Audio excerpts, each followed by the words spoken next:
The silver 3 fell into the sheriff's weathered palm with a dry, almost insulting thud. 2 more, the man said, not looking at anyone in particular, and the other $2 followed the first, hitting the wooden table with the same indifference as paying for a sack of grain. Behind him, wrapped in a gray shawl that no longer shielded her from the November wind, a woman kept her gaze fixed on a spot on the ground, as if she could pierce through the earth and disappear into it. No one had met her eyes in 3 days. The man who had just paid $3 for her didn't either. Her name was Eleanor Voss, and she hadn't come to town looking for a wife. He had come to buy nails and a new wheel for the wagon because the old one had broken on the road to the mill, and because winter was approaching with the haste of someone who forgives no one. Thomas was 38, with large, silent hands, in a farm on the outskirts of Millbrook Hollow that he had been managing alone since his wife had died of fever 4 winters ago. He didn't talk much. Men like him rarely do. The work of the land teaches that words harvest nothing, only sweat and patience do. His hair was already gray at the temples, though his back remained straight, and he had a way of looking at things, the sky, the animals, people, that suggested he was always calculating how much time they had left before something changed. That morning, in the town square, he wasn't looking for anything more than to get home before dark. But then he saw the crowd gathered by the Hargroves' wagon, and he understood, with the dull weight of someone who had previously seen cruelty disguised as necessity, what was happening. The woman's name was Eleanor Voss. She was 29 and had been widowed twice. The first time by a man who beat her and whom no one mourned. The second by a good man who died crushed under an overturned cart, leaving her childless, landless, and without any living relative who wished to claim her. In the prairie towns, a landless widow was one more mouth to feed, one more body to clothe, and the Hargroves, who had taken her in out of feigned compassion, had decided enough charity had been shown. They were auctioning her off, not as a slave, but with the particular hypocrisy of those who call help what is actually getting rid of a burden. "Whoever wants her, take her," old Hargrove had said. "She works well, doesn't eat much." No one had bid, until Thomas stepped forward, not knowing exactly why, and placed $3 on the table. He didn't do it out of pity, though pity was there, buried under layers of a solitary man's pragmatism. He did it because something in the way she held her back straight, even as she was being humiliated, reminded him of someone he could no longer name without his chest hurting. And because his farm needed hands, and because winter wasn't waiting, and because sometimes men make decisions they can't quite explain even to themselves. Eleanor looked at him for the first time when he offered his hand to help her into the repaired wagon. She didn't say thank you. She said nothing. But she climbed in. The journey to Millbrook Hollow took 2 hours, and in that time neither of them spoke more than 10 words. Thomas drove, looking ahead, with the stillness of someone who has learned not to expect anything from anyone, because life has already taught him how much waiting costs. Eleanor sat with her hands in her lap, watching the landscape change. The dry hills, the almost bare aspens, the sky a gray that promised the first frost, as if memorizing every detail in case she had to flee again. She already knew him in reality. Not well, but she knew him. She had seen him before in town, buying provisions, alone, always alone, with that way of moving that suggested a man accustomed to no one waiting for him at home. And he had seen her, too, months ago, carrying water for the Hargroves with a dignity that didn't match the tasks imposed on her. They had exchanged words only once, in the general store, when she had dropped a bag of flour and he had bent down to pick it up without saying anything, just handing it to her with a brief nod. She had said thank you then. It was the first and only word they had spoken before today. What neither of them knew, what neither dared even to think as the wagon moved over the dirt road, was that both carried the same kind of wound, the silent conviction that they had already used up all the luck life owed them, and that what remained ahead was simply to endure. They arrived at the farm as the sun was already dipping towards the west, painting the wooden roof a muted orange.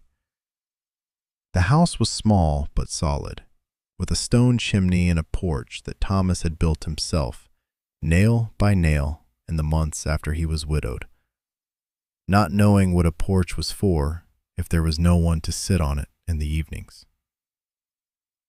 "There's a room," Thomas said, pointing towards the back of the house, the first complete words he had addressed to her. "It's not much, but it has a lock." Eleanor nodded. The detail hadn't escaped her. A lock. He hadn't needed to say why he thought she might need it, and that silence said more than any promise. The first weeks passed in a careful choreography of distance and necessity. Eleanor cooked, mended, milked the cow at dawn. Thomas plowed, chopped wood, repaired the roof before the first snows found it leaking. They ate together, in silence, at a table that had only had one occupant for 4 years. But the silence between them began to change its texture. It stopped being the awkward silence of two strangers and began to resemble, little by little, the silence of two people who no longer needed to fill the air. There was a day in late November when Eleanor found her boots repaired by the door, the sole that had been loose for weeks, now stitched with thick leather that Thomas must have kept for himself. She said nothing. But that night, without him asking, she left the largest portion of the stew by his plate, something she had been doing discreetly for days without him seeming to notice, though he did notice. He simply didn't know how to name it. And there was another afternoon, when the wind dropped the temperature more than expected, when Thomas, without a word, hung his own coat over Eleanor's shoulders as she was hanging clothes, and continued walking towards the barn as if he had done nothing at all. But what neither of them knew yet was that these small gestures, a mended boot, a fuller plate, a borrowed coat, were building, brick by brick, something that neither dared to call by name, something that was beginning to dangerously resemble hope. Psychologists have documented this phenomenon under the name language of service acts, a concept Dr. Gary Chapman developed from decades of marriage counseling, observing that for many people, love is not declared with words, but is built silently through small acts of care that say what the mouth still dares not say. December brought the first big storm, and with it, something else.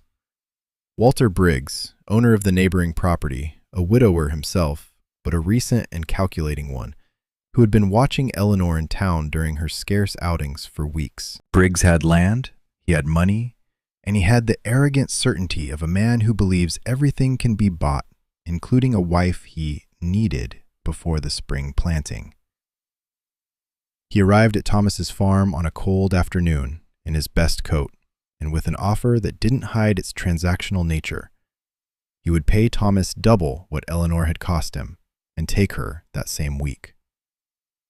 After all, he said, without conscious malice, just with the blindness of someone who has never had to beg for dignity, you bought her out of work necessity. I'm offering you a fair profit. Thomas didn't answer immediately. Eleanor, listening from the kitchen door, felt the ground shift beneath her feet, not out of fear of Briggs, but because of Thomas's silence, which stretched a second too long, 2 seconds, 3. A silence she interpreted in that moment as calculation, as a man weighing a reasonable offer. "She's not for sale," Thomas finally said, his voice so flat he didn't even seem convinced by his own tone. Briggs left disgruntled, promising to return when he thought better of it. But the damage was already done. Eleanor spent that night sleepless, turning over those 3 seconds of silence, wondering if Thomas saw her, after all, as something that could be lost or gained in another transaction. She had built, without realizing it, a small certainty that this place was different, and now that certainty was trembling. What Eleanor didn't know was that Thomas's silence hadn't been calculation, but the exact opposite. It had been the mute shock of a man who, for the first time in 4 years, felt genuine panic at the idea of losing something. A panic so unfamiliar that he didn't know how to put it into words in time. The following days became tense. Eleanor withdrew, speaking even less than usual, avoiding Thomas's eyes during dinner. He, for his part, didn't know how to name what had broken, only that something had fractured, and that the silence that had previously united them now separated them like a wall of ice. The frost arrived with force the week before Christmas, and with it a fever that took Eleanor by surprise, weakening her within hours. Thomas, who found her burning by the well, where she had collapsed going to fetch water, carried her to the house with a terror he hadn't felt since the night he had lost his first wife. The fever rose for 2 days.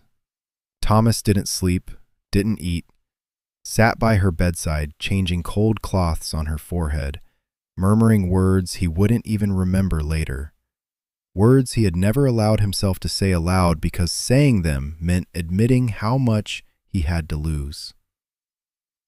What if those 2 days by that bedside were, in reality, the moment Thomas Calder finally understood what he had been refusing to name for weeks? The fever subsided at dawn on the 3rd day. Eleanor opened her eyes and found him there, his face gaunt from sleeplessness, holding her hand as if letting go would mean losing her forever. "I thought you were going to sell me," she said, her voice broken, barely a thread. It was not an accusation, it was a confession of fear. It took Thomas a moment to respond, but when he did so looking her in the eyes, without hiding behind work or silence. "I paid $3 for a stranger," he said, "because I couldn't stand to see what they were doing to her. But I haven't been able to sleep a single night thinking about selling you, because at some point, I don't know exactly when, you stopped being a stranger." Eleanor said nothing. The tears that ran down her temples spoke for her. "I don't know how to do this," Thomas continued, with the honest clumsiness of a man who had never learned to say what he felt because no one had taught him, and because pain had robbed him of practice. "I don't know how to say the nice things men say in books. I only know that when Briggs offered to pay me double, the only thing I thought was that there wasn't enough money in the world." Before continuing, a question for whoever is listening to this today. From what country are you joining us as you watch this story? Eleanor sat up enough to cup his face in her hands, still rough from the fever. "I don't know how to do this either," she said. "I've spent 2 whole lives learning not to expect anything from anyone. But with you I've started to expect things again, and that scares me more than any fever." There was no movie-like kiss, no perfect declaration. There was instead a silence different from the previous one. A full, not empty, silence. And Thomas's hand squeezing Eleanor's with a firmness that said what words would still take weeks to fully convey. Eleanor's recovery coincided with a slow thaw of something between them that no longer needed to be hidden. They began to talk during dinners, first about small things, the weather, the animals, scattered memories of childhoods in different places, and then about things that hurt. Eleanor's first widowhood, the loss of Thomas's wife, the children neither of them had had, and whether they now wanted them or feared them. They built, without announcing it, a shared life made of new customs. Thomas began leaving Eleanor the best seat by the fire, the one no one had occupied before. Eleanor learned to cook the stew the way he liked it, not because he asked, but because she had started paying attention to the things that made him smile, those minimal gestures she hadn't even dared to seek before. They repaired the corral fence together one Sunday in January, working side by side under a pale sun, laughing, truly laughing, for the first time, when one of the goats escaped between them during the task. In March, without grand ceremony, with only the town preacher and 2 neighbors as witnesses, they married in the small wooden church of Millbrook Hollow. Eleanor wore a borrowed dress and a bouquet of wildflowers that Thomas had picked that very morning, awkwardly, not knowing which ones were the right ones, only choosing those that seemed most beautiful to him. They built the farm together in the following years. They expanded the barn, planted a vegetable garden that Eleanor tended with almost sacred devotion, raised chickens that she named despite Thomas's protests, who insisted they shouldn't get attached to dinner. They had 2 children, a boy and a girl, who grew up hearing, without fully knowing it, the story of how their parents had met in a town square on a November day, although the version told at home always omitted the $3 because it still cost Thomas to utter that figure without something breaking in his chest. 22 years later, on an autumn afternoon not unlike that first one, Eleanor Calder sat on the porch that Thomas had built so many years ago. The same porch that had had no purpose then, and that had now seen 2 children, 2 grandchildren, and a lifetime of shared dinners grow up. Her hands, already marked by time and work, held a cup of coffee that was cooling without her minding, because her attention was fixed on Thomas, who was crossing the yard carrying firewood with his back a little more stooped than usual, but with the same steady gait as always. He found her looking at him and stopped, dropping the firewood by the door. "What?" he asked, with that half-smile she knew better than her own reflection. "Nothing," Eleanor said. "Just remembering something." Thomas sat beside her, and for a moment neither of them spoke.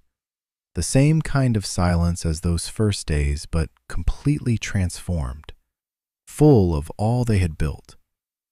He took her hand, both rough, intertwined as they had been for 2 decades, and together they watched the sun sink behind the hills, painting the sky the same muted orange as that first afternoon when a wagon laden with silence had arrived at this very house. Perhaps that is, in the end, the simplest truth about love. It doesn't always arrive heralded by passion, nor wrapped in perfect promises.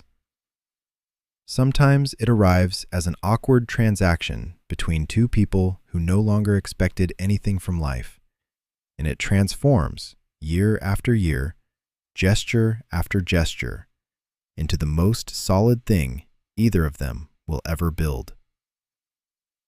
If there is anything this story reminds us of, it is that a person's worth can never be measured in dollars, and that sometimes the greatest fortune a man can find is that which no one else knew how to see.